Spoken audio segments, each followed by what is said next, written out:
Hello friends, welcome to today's daily devotion. I'm reading to you from the New Testament book of Hebrews, the 10th chapter, starting at verse 34 and reading through verse 36. Hear now these words.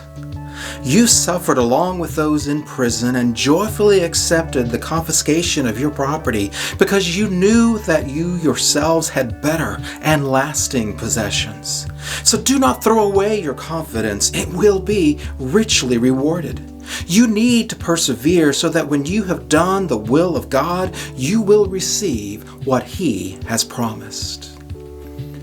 My friends, the writer of this letter is here trying to encourage some Christians who had been persecuted for their faith. These are people who literally, because they claimed Jesus as their Lord and Savior, had the officials of their city come and drag some of them into jail. Others they threw out of their homes and burned all of their possessions. Why?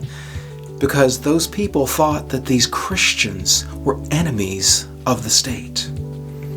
Well, today in our time, there are many Christians who are still considered to be enemies of the state.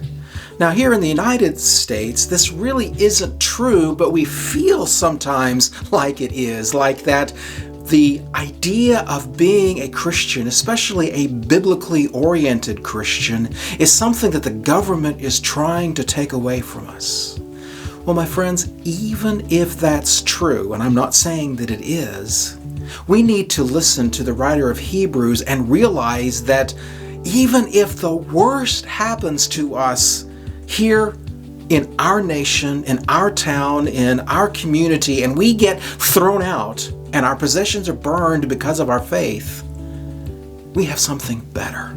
We have God on our side, even when things in the world make it look like nobody's on our side.